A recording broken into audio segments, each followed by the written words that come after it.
Vamos a abrir nuestras Biblias en Mateo capítulo 23.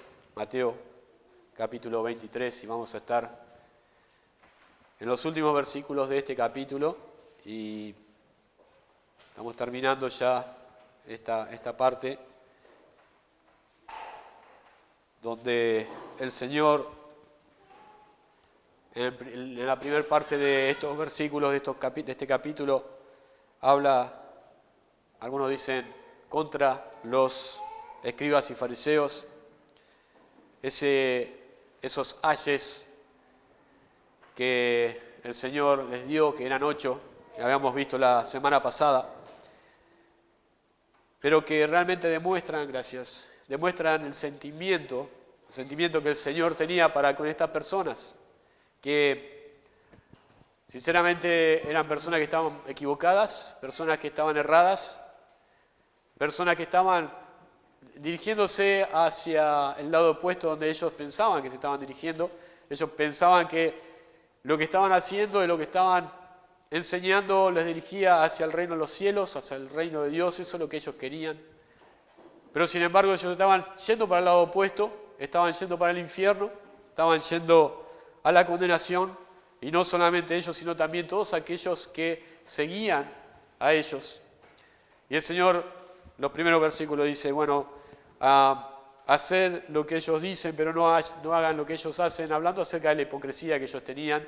Ellos enseñaban una cosa, pero tenían otra forma de vivir, otra forma de hacer, y esa forma de hacer es la que vimos en los versículos siguientes, los versículos que vimos la semana pasada. Ellos manifestaban su hipocresía de distintas formas, y eso es lo que habíamos visto.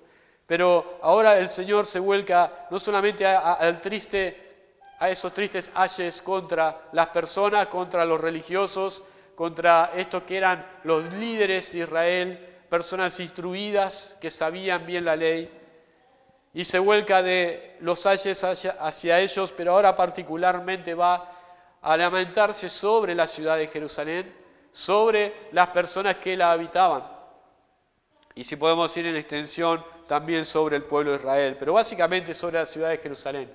En la ciudad de Jerusalén iba a recibir un castigo, iba a recibir una retribución por cómo habían primeramente matado a todos aquellos que habían ido, aquellos profetas que habían ido a exhortar a las personas allí, pero también ahora estaban llegando al punto límite, al punto culmine, podemos decir, de su rechazo, rechazando al Hijo de Dios. ¿Se acuerdan las parábolas que hemos visto anteriormente? Aquellas parábolas donde el Señor se refería a la viña, que Él había plantado, este Señor de la viña plantó, y que había cercado y que había dado todas las bendiciones, pero cuando fue a buscar su fruto, dice que los que estaban guardando la viña dijeron, no les vamos a dar el fruto. Algunos apedrearon, algunos afrentaron, algunos mataron, y al final dice, este es su hijo, vamos a matarle, y así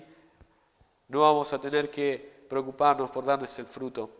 Ahora, lo que vamos a ver hoy, como dije, es el lamento sobre Jerusalén, un triste lamento del Señor sobre esta ciudad. Nosotros debemos ubicarnos directamente en el pasaje, en el contexto de este pasaje.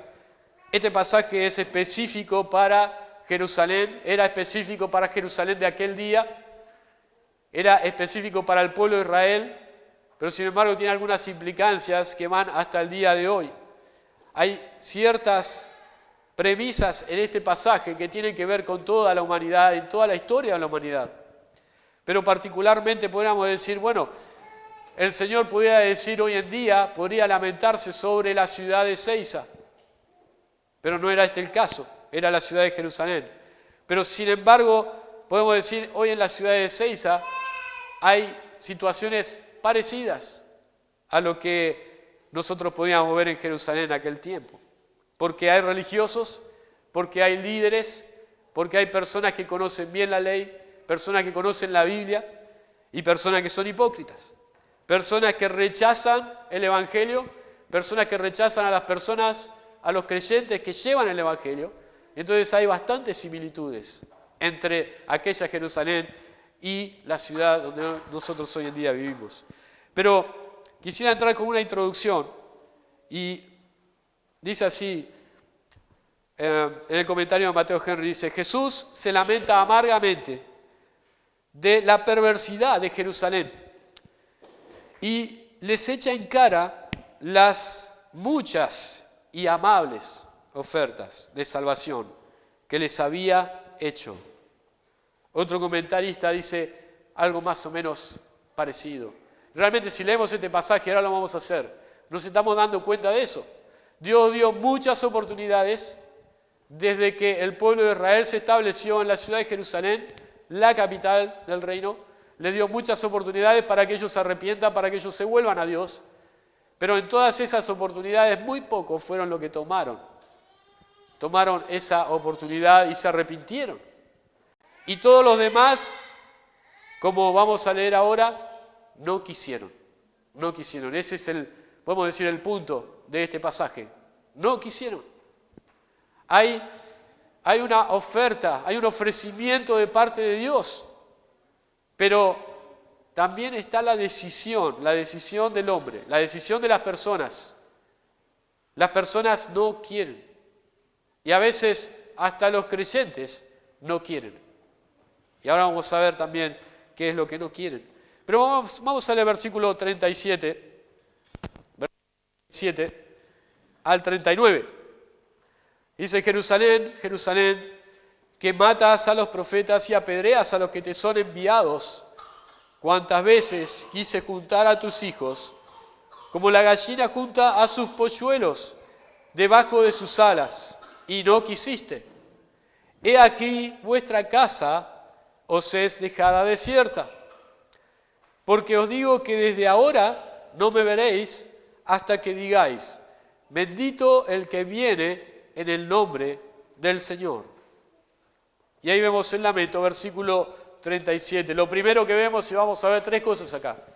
Vamos a ver primeramente el lamento por las oportunidades que Dios había brindado al pueblo y a la ciudad de Jerusalén. Las oportunidades que Dios le dio, que no fueron pocas. Lo segundo que vamos a ver es, como dice al final, es el rechazo de esas oportunidades. Y lo tercero que vemos en el versículo 38 y 39 es la consecuencia a ese rechazo. La consecuencia a ese rechazo es muy básico. Es muy fácil de leer, de discernir este pasaje. No es difícil. Pero vamos a ver las oportunidades. Y como dijimos, el lamento es sobre Jerusalén. Jerusalén era la ciudad de Dios. Era la ciudad donde Dios iba a poner su nombre. En el Antiguo Testamento dice que en esa ciudad, o en la ciudad donde Él diga, le dijo en la ley, ahí es donde yo voy a establecer mi nombre. Luego le dijo, ahí es donde yo voy a establecer mi templo. En ese lugar, en Jerusalén, era donde la gloria de Dios iba a habitar. No sé si han escuchado acerca de la palabra la Shekinah de Dios. Eso era la nube que descendió sobre primero el tabernáculo, después sobre el templo de Salomón. Esa era la gloria de la presencia de Dios. Nosotros, si hubiéramos estado en ese momento en Israel y éramos judíos, hubiéramos podido ver la nube en el templo. Imagínense hoy en día, esta es la iglesia de Seiza y sabemos que Cristo está en medio nuestro. Y que nosotros pudiéramos ver la gloria de Dios, esa nube que está ahí presente. Eso era lo que ellos veían, porque eso fue real, eso lo vieron. Ahora, cuando Cristo les habla a la ciudad de Jerusalén y lamenta sobre la ciudad de Jerusalén, ¿qué es lo que le dice? Jerusalén, Jerusalén, que matas a los profetas y apedreas a los que te son enviados.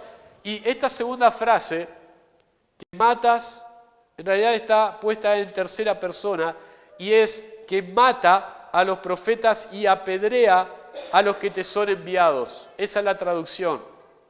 Mata y apedrea. Está diciendo el Señor, Jerusalén, Jerusalén, se está refiriendo a la ciudad en segunda persona, pero en tercera persona le da un título, le pone un cartel a la ciudad. Y le pone ese cartel a la ciudad que es la ciudad que apedrea y mata a los profetas. Eso era lo que Cristo les había dado.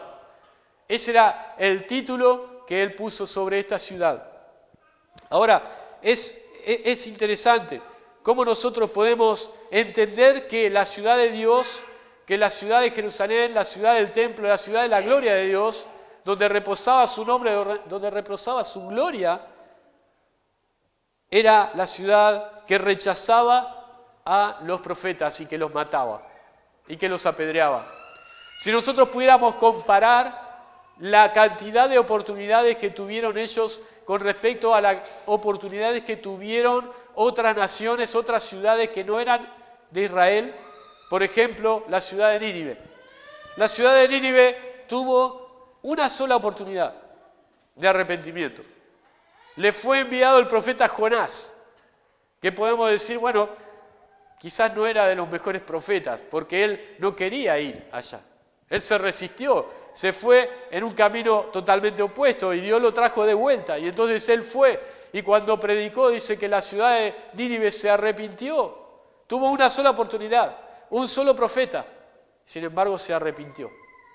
Si comparamos a Jerusalén, tuvo muchos profetas, muchas oportunidades.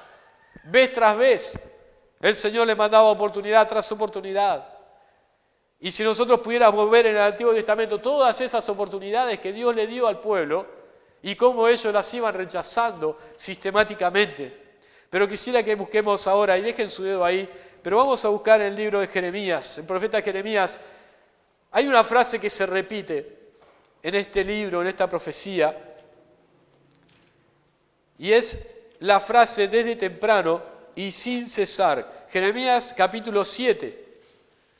Jeremías capítulo 7, versículo 13.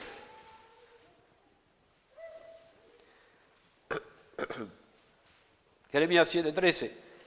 Ahora pues, por cuanto vosotros habéis hecho todas estas obras, dice Jehová, y aunque os hablé desde temprano y sin cesar, no oísteis, y os llamé y no respondisteis. Eso dice Dios. Desde temprano y sin cesar. Pero fíjense el versículo 25. Y desde el día que vuestros padres salieron de la tierra de Egipto hasta hoy, y os envié todos los profetas mis siervos, enviándolos desde temprano y sin cesar. Desde temprano y sin cesar. Capítulo 11, versículo 7. Capítulo 11, versículo 7. Porque solemnemente protesté a vuestros padres el día que les hice subir de la tierra de Egipto, amonestándoles de temprano y sin cesar, hasta el día de hoy, diciendo, oí mi voz, pero no oyeron, ni inclinaron su oído. Desde temprano y sin cesar. Y pudiéramos estar buscando acá varios minutos más, todos los versículos del profeta Jeremías, desde temprano y sin cesar. Una continuidad de oportunidades que Dios le dio al pueblo. ¿Cuántos de ellos se volvieron? Muy pocos. Lo que vemos repetidas veces es que Dios dice, y no quisieron oír, y no quisieron oír. Y aunque Dios seguía extendiendo esas oportunidades, cuando Jesús les da estas oportunidades, acá en Mateo capítulo 27, les dice que ¿cuáles eran esas oportunidades? ¿A qué apuntaban esas oportunidades que Dios les dio al pueblo de Israel? A Jerusalén particularmente. El versículo 37 dice, ¿cuántas veces quise juntar a tus hijos como la gallina junta a los polluelos debajo de sus alas? ¿Qué era lo que Dios quería hacer? Quería juntarlos. Quería llevarlos a Jerusalén. Y que en Jerusalén ese era el propósito de Dios, que ellos sean un pueblo unido, un pueblo que daba testimonio a todas las demás naciones que este era el Dios verdadero, para que todas las demás naciones pudieran convertirse también. Ese era el testimonio en el Antiguo Testamento. En el Nuevo Testamento el testimonio es la iglesia y el evangelio que la iglesia predica. Pero en el Antiguo Testamento el testimonio era Israel. Y Israel tenía que estar unido, tenía que estar junto, tenía que estar todos en sintonía y tenían que estar en comunión con Dios para poder cumplir el propósito de Dios. Pero ¿qué pasó? Ellos no quisieron oír, se desviaron. Y cuando se desviaron, el eso que Dios quiso hacer, que era unirlos. ¿Cuántas veces quise juntarlos y que habiten debajo de las alas como si fuera una gallina y sus polluelos debajo de las alas? ¿Qué dijo? ¿Qué pasó? El pueblo se dividió. Se dividió el reino, el reinado. En vez de estar juntos, se separaron. Había un reino en el norte que tenía otra capital, no buscaban a Dios. Y en el reino del sur estaba Jerusalén. Pero tampoco ellos buscaban tanto a Dios como era necesario. Ahora, después de eso, vino la deportación, vino el cautiverio. O sea, otra vez se fueron dispersados. Y entonces Dios los quiso juntar de vuelta. Y los trajo, hubo un remanente. Y otra vez los llamó debajo de sus alas. Y ellos vinieron, algunos.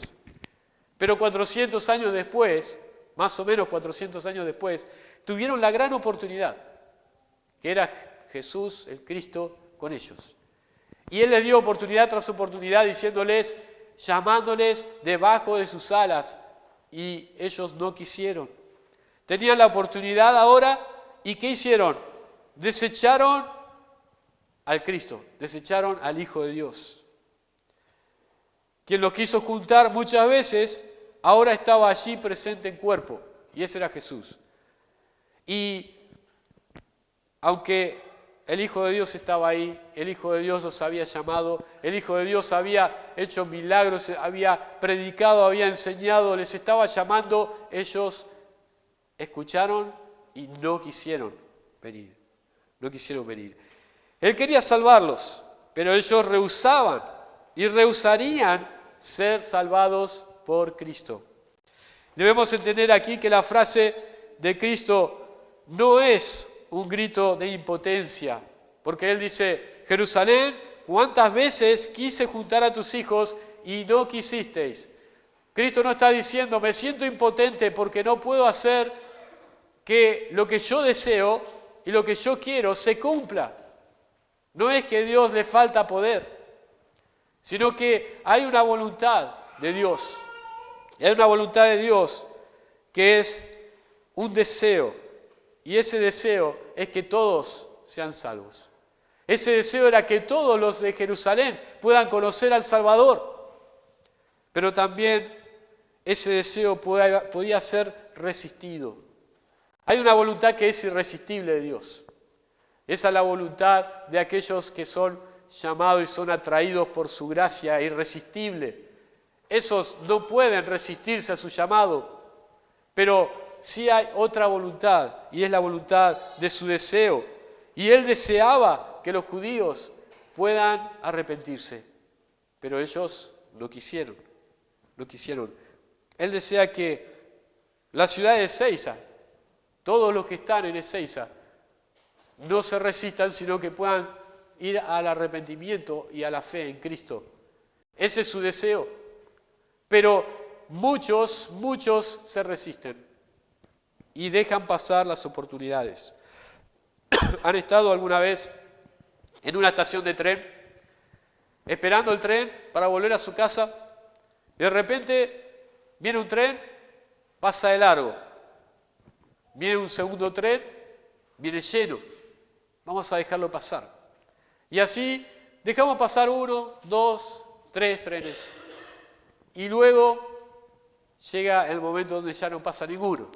Bueno, ese era el último tren. Escuchamos por el altoparlante, este era el último tren.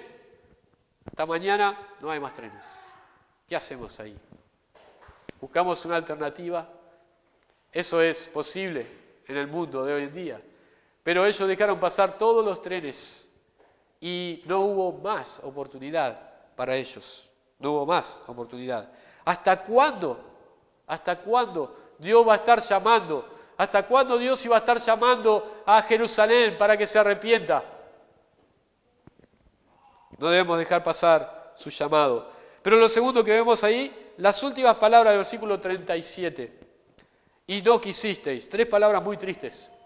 Y no quisisteis. Esto es la resistencia, es la voluntad del hombre. Es aquel libre albedrío que el hombre tiene para decidir si va a obedecer a lo que Dios le está mandando, a lo que Dios le está llamando, al llamado de Dios, a la propuesta de Dios, a la oportunidad de Dios. Dios ha hecho la propuesta para que el hombre pueda ser salvo. Ha dado todos los medios para que el hombre pueda ser salvo. Pero sin embargo el hombre es responsable por su decisión. Y estos fueron responsables en decir, no queremos, no queremos. Nos acordamos de las palabras de Oseas en el capítulo 11, cuando dice que cuanto más Dios los llamaba, ellos más se apartaban de Dios. Y parece ser que hay una fórmula que es directamente proporcional cuanto más es el amor, cuanto más es la compasión de Dios y el llamado de Dios y las oportunidades de Dios para el pecador, tanto más el hombre se rebela contra esas oportunidades. Parece ser que es así. Porque dice que cuanto más los llamé, tanto más se alejaron de mí. No dejemos pasar las oportunidades, hermanos. Porque cuanto más nos resistimos, cuanto más desoímos el llamado de Dios, eso parece ser que es exponencial. Y cada vez se escucha menos la voz de Dios.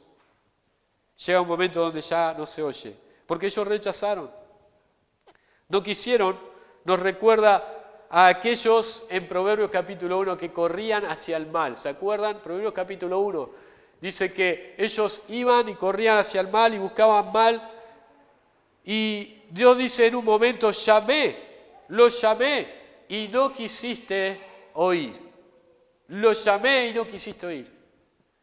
Los llamé para que se arrepientan, pero no quisieron oír. Vemos vez tras vez en las parábolas de la fiesta de bodas, ¿se acuerdan hace algunos meses atrás? Cuando el Señor llamaba a los que estaban invitados a las bodas y dice que muchos de ellos dijeron, bueno, yo tengo un campo y tengo que ir a verlo, compré un campo y tengo que ir a verlo. El otro dijo, yo estoy casado y por lo tanto no puedo ir. Cada uno tenía su excusa. Del llamado de Dios, cada uno tenía su excusa para decirle, yo no voy. No quisieron. Y ellos pusieron sus excusas. Ahora, sin embargo, y a pesar de todo, el amor entrañable y la divina misericordia de Jesús, que nunca faltó para con su pueblo, ahora estaba llegando a su límite, a su fin. Esa misericordia, ese amor, ese llamado estaba llegando a su fin. ¿Por qué? Porque ellos rechazaron a aquel hijo que el padre de familia había mandado. Ellos iban a rechazar al padre, al hijo. Esta misma palabra, no quisieron, es la que encontramos en Juan capítulo 5. Fíjense este versículo. Juan capítulo 5, versículo 39 y 40. Escudriñad las Escrituras, porque a vosotros os parece que en ellas tenéis la vida eterna, y ellas son las que dan testimonio de mí. Y no queréis venir a mí para que tengáis vida. Dios los estaba llamando aquí otra vez a los líderes. Él les dijo, escudriñad las Escrituras, porque ellas son las que dan testimonio de mí. Lean ahí en las Escrituras, ahí van a ver cómo pueden ser salvos. ¿Pero qué dijo? Pero no queréis venir a mí. No queréis. Esa era su voluntad. Esa era su decisión. Era su decisión. Y lo que pregunto es, ¿qué decisión estamos tomando con respecto a los llamados repetidos de Dios en nuestra vida?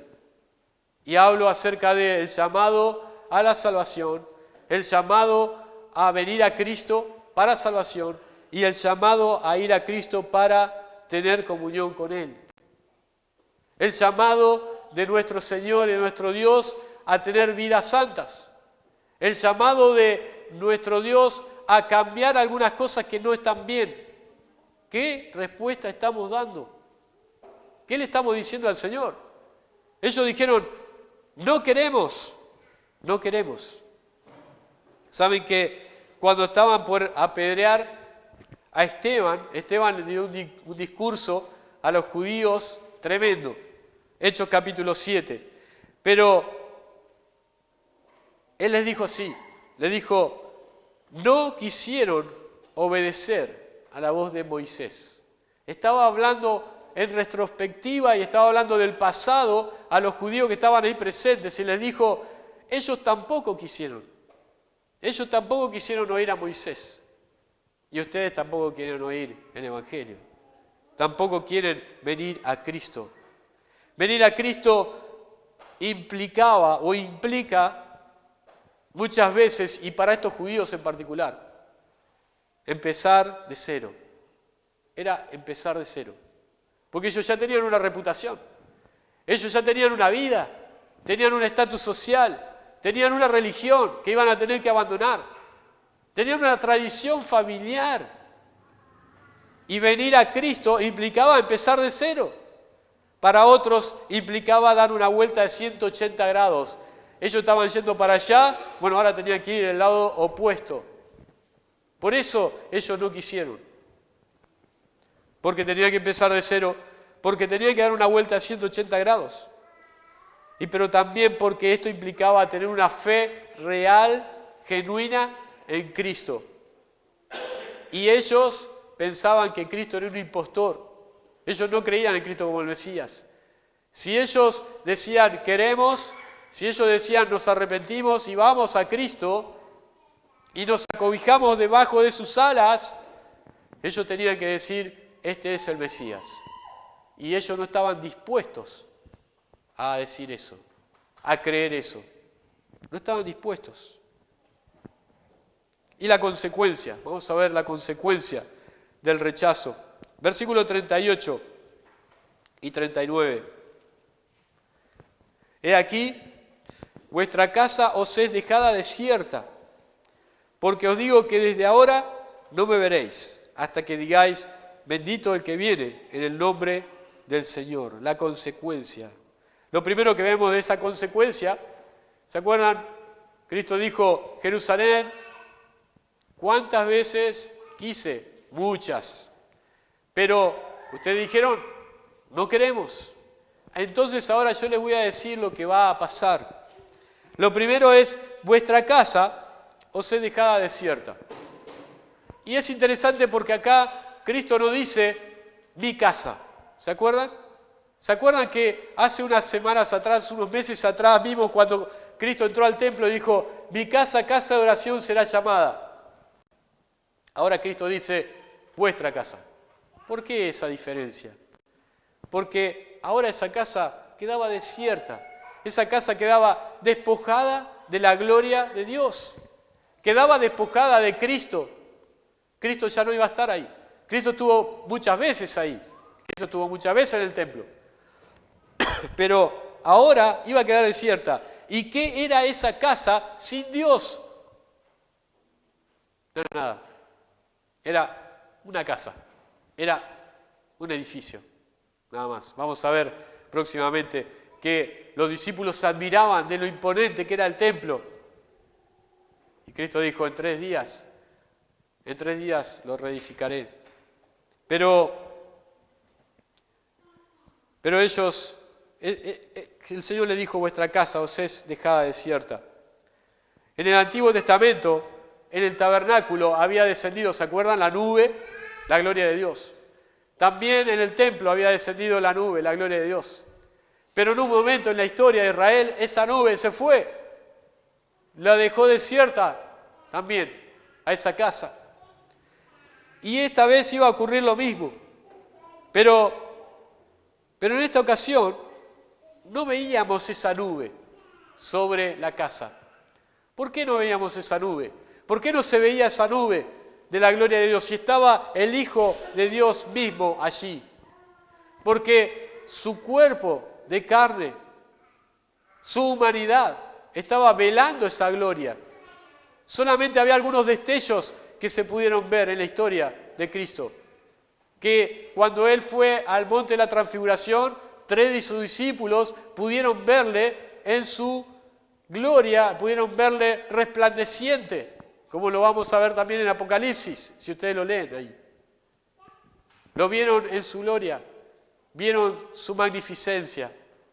Pero había pocos destellos, pocas personas lo podían ver. Y cuando Juan escribe acerca de Cristo, dice, y vimos su gloria, gloria como el unigénito del Padre, también haciendo referencia a eso mismo. Pero otros también pudieron ver algunos destellos de su gloria. ¿Cuándo? Cuando veían los milagros, cuando veían las señales, cuando veían cómo el Señor hablaba con esa doctrina que tenía autoridad, no como los escribas y fariseos, y la gente se admiraba de su doctrina. Su forma de enseñar era con poder. Pero no vemos esa gloria, esa Shekinah del Antiguo Testamento. No vemos esa nube, no había esa nube. Pero igualmente esa casa quedaba desierta, desamparada por parte de Cristo. Cristo ahora les iba a dejar una vez más otra oportunidad que ellos dejaron pasar.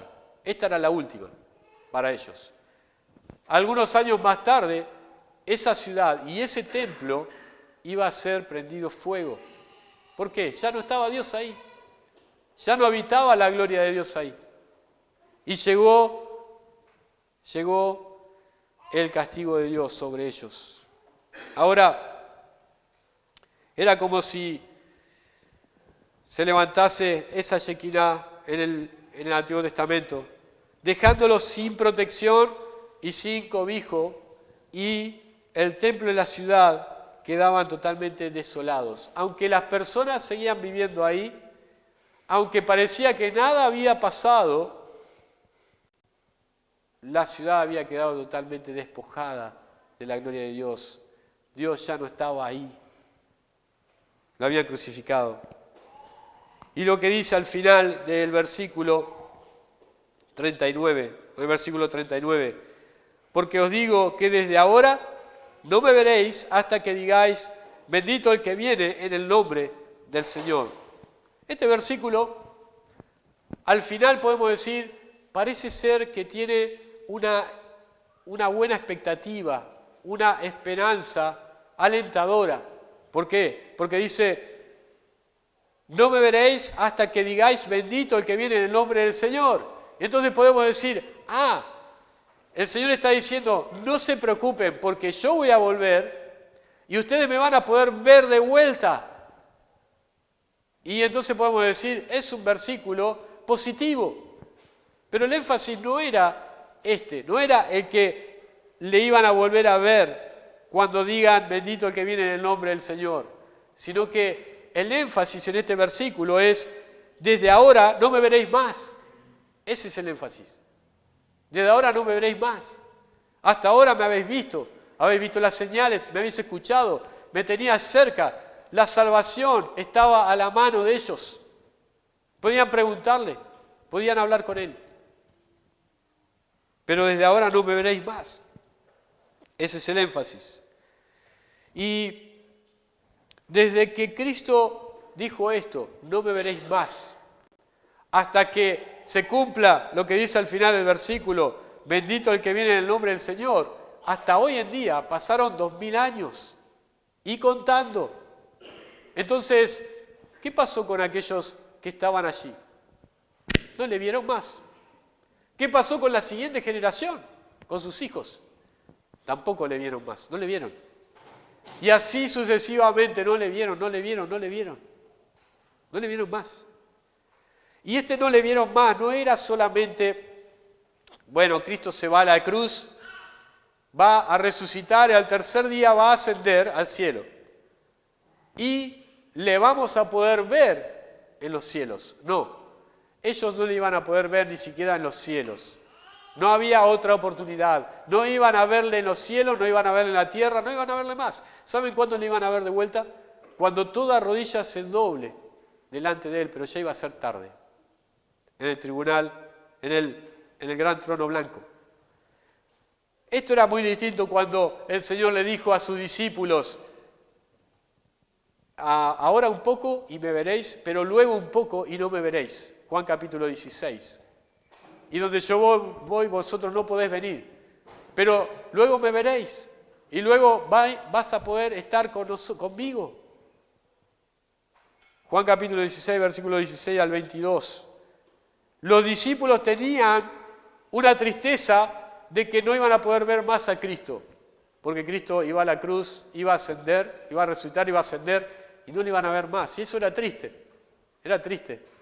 Pero ellos se recompusieron prontamente con eso. ¿Por qué? Porque tenían la esperanza de ¿qué? De que pronto iban a ver otra vez al Salvador de sus almas en el cielo. Pero esta no era la esperanza que tenían estos líderes de Israel. Ellos no quisieron y entonces no le iban a ver más. ¿Qué piensas? ¿Qué piensas? ¿Vas a ver a Cristo? ¿Podés pensar que cuando mueras vas a ver a Cristo, vas a ir a la presencia del Señor y le vas a ver tal como Él es, como dice la palabra? O como estos judíos que no le viste nunca, pero tampoco le vas a ver. Tampoco le vas a ver. Pero es la decisión. Ellos dijeron, no queremos.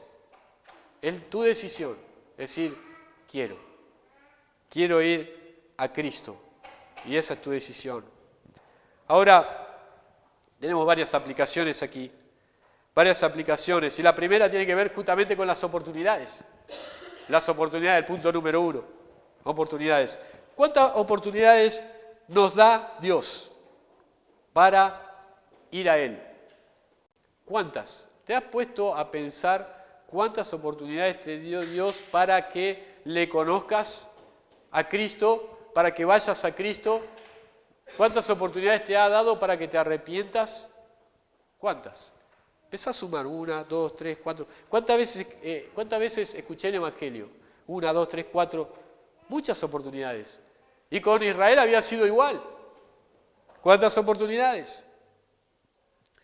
¿Cuántas oportunidades para venir a Cristo sin reservas? Creer en Él, cambiar tu vida por completo, decirle, ya no quiero vivir más así. Quiero vivir para Cristo. Ahora, ¿cuántas oportunidades? ¿Cuántas oportunidades te da Dios para venir a Él cada día para tener comunión con Él? ¿Cuántas veces te ha llamado? ¿Cuántas veces escuchamos que Dios quiere tener comunión con nosotros? ¿No sentimos en nuestro corazón, no sentimos en nuestro interior que Dios quiere tener comunión con nosotros a través de la lectura bíblica y de la oración? Y que por ahí es muy temprano a la mañana y estamos tan ocupados, estamos tan cansados que decimos, no, Dios, no queremos.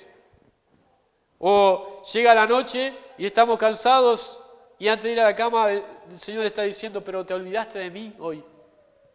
¿Y qué decimos? No queremos. No, lo voy a hacer mañana. Mañana me levanto más temprano. ¿Cuántas veces Dios nos ha llamado a la comunión con Él? Y estamos diciendo, no. Es como la iglesia de la Odisea. La iglesia de la Odisea dice que el Señor dice, he aquí estoy a la puerta y llamo. Si alguno oye mi voz y abre la puerta, entraré a Él y cenaré con Él y Él conmigo. Tendré comunión con mi iglesia, con las personas que están en la iglesia, con mis hijos.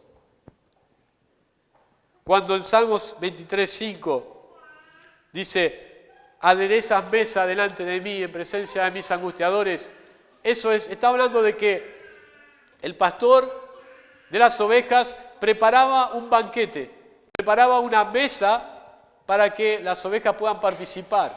Y Cristo prepara esa mesa y Él se sienta a esa mesa. Yo me acuerdo, años atrás, en un campamento, no me acuerdo si un campamento de jóvenes, que había un predicador que predicó sobre el Salmo 23 y hablaba de esto, aderezas mesa. Dios prepara la mesa para que tengamos comunión delante de Él. Y me dijo el predicador, antes de que empiece el mensaje, me dice, vamos a poner una mesa ahí adelante y una silla. Y necesito que vos te sientes en esa silla. Y yo dije, bueno, dale. Y entonces me senté en esa silla y estuve escuchando todo el mensaje en esa silla. Y yo digo, ¿por qué? ¿Qué está queriendo decir? ¿Qué está queriendo enseñar? Y todos estarían pensando lo mismo, ¿qué está queriendo enseñar? Y al final,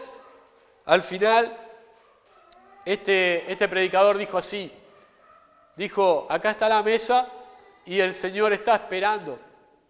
El Señor está esperando. ¿Y cuántos han acudido, cuántos van a acudir a esa mesa que el Señor ha preparado para tener comunión con Él? ¿Saben qué? Yo cuando terminó y estaba orando, yo dije, bueno, ya está, terminó. Y agarré y me fui para el fondo. Y no era ese el plan, yo me tenía que quedar ahí. Pero el predicador dijo, ¿saben qué? Así como Leo se fue, un día Dios se va de esperar, se va de la mesa. Y cuando nosotros queremos estar en comunión con Dios, o cuando nosotros necesitamos algo, ¿qué pasa? Dios no está allí. El Señor no está allí. ¿Por qué? Porque no quisisteis. El rechazo es una de las dos opciones al llamado de Dios, ¿no?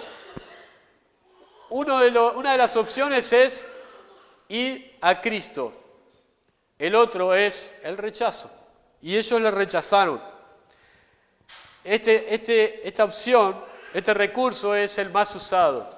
Las personas usan este recurso de rechazar a Dios. Y no quieren refugiarse en Dios. ¿Por qué? ¿Por qué no quieren refugiarse en Dios? ¿Por qué los incrédulos no quieren venir a Cristo? Por los prejuicios que tienen acerca de la religión, los prejuicios que tienen acerca de los cristianos, o por el orgullo personal que tienen. Yo no me voy a arrepentir. O por incredulidad. Realmente creen que el Evangelio es una mentira, es un cuento inventado. Incredulidad. O por la dureza de corazón que tienen también. Puede ser. O quizás es porque no quieren estar a cuenta con Dios. Por eso es que no vienen a Dios. No quieren estar a cuenta con Dios. Por eso no van a Dios. Por eso dicen, no queremos. No queremos. Y la consecuencia. ¿Cuál es la consecuencia? No hay peor cosa, o quizás hay pocas cosas tan malas sobre la tierra como cuando Dios desampara al hombre. Hay pocas cosas peores que esas. Porque, ¿se acuerdan que hablamos de Proverbios capítulo 1, versículo 24? Que Dios dijo, cuando los llamé, y ellos, dice, no quisieron oír. Entonces, versículo 28 dice, entonces llamarán y yo no responderé. Esa es la consecuencia. La consecuencia a la resistencia al llamado de Dios es que en algún momento, y no sabemos cuándo, y esto es lo realmente terrorífico, es que no sabemos cuándo Dios va a decir, ya no hay más. Ya no me siento más en esa mesa, ya no voy a llamar más y ya fue suficiente. Ahora, debemos tener la actitud que tuvo un pequeño niño. Fíjense en Primera de Samuel, capítulo 3. Los que conocen la Escritura saben a qué me estoy refiriendo.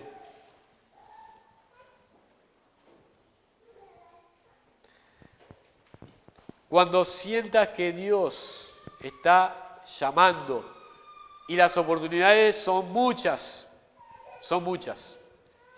Hicimos ese ejercicio recién. Empezá a contar cuántas veces has sido expuesto al Evangelio. Empezá a pensar cuántas veces el Espíritu Santo está golpeando dentro de tu corazón para que vayas y tengas comunión con Él todos los días. Hicimos ese ejercicio. Son muchas veces, muchas oportunidades. Pero, ¿cuál es nuestra respuesta? Capítulo 3, versículo 8, dice, Jehová pues llamó la tercera vez a Samuel. Y él se levantó y vino a Elí y dijo, heme aquí, ¿para qué me has llamado? Entonces entendió Elí que Jehová llamaba al joven. Y dijo Elí a Samuel, ve y acuéstate. Y si te llamare, dirás, habla, Jehová, porque tu siervo oye. Así se fue Samuel, se acostó en su lugar. Y vino Jehová y se paró y llamó como las otras veces, Samuel, Samuel. Entonces Samuel dijo, habla, porque tu siervo oye. No dejemos pasar las oportunidades. Tengamos la actitud que tuvo el pequeño Samuel, un niño. Y que cuando Dios le llamó, no rechazó ese llamado, esa oportunidad. No rechaces la oportunidad, porque no sabemos cuándo se corta, no sabemos cuándo pasa el último tren. Y puede ser demasiado tarde. Si es hoy, si Dios te está llamando hoy a corregir algo en tu vida, no lo dejes pasar. Porque puede ser que después el espíritu sea apagado, sea contristado y no sientas otra vez ese llamado a su comunión, a cambiar tu vida, a tener una vida de santidad, de santificación. Y si te está llamando a ser su hijo, si te está llamando a ser salvo, no rechaces esa oportunidad. Es hoy, es hoy. Vamos a orar. Padre nuestro que estás en los cielos, te damos gracias por tu palabra que podemos leer.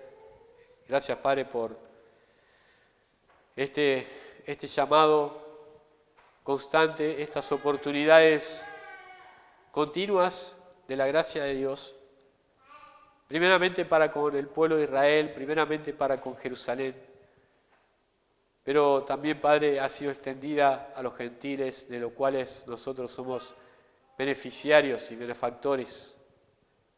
Y pedimos, Padre, que no rechacemos la oferta, que no rechacemos tu llamado, que no rechacemos el Evangelio de la salvación. Y Padre, que no rechacemos el estar en comunión contigo cada día, en esa mesa que tú has preparado para que nosotros nos gocemos y nos alegremos en la comunión contigo. Te pedimos, Padre, tu bendición en el nombre del Señor Jesucristo. Amén.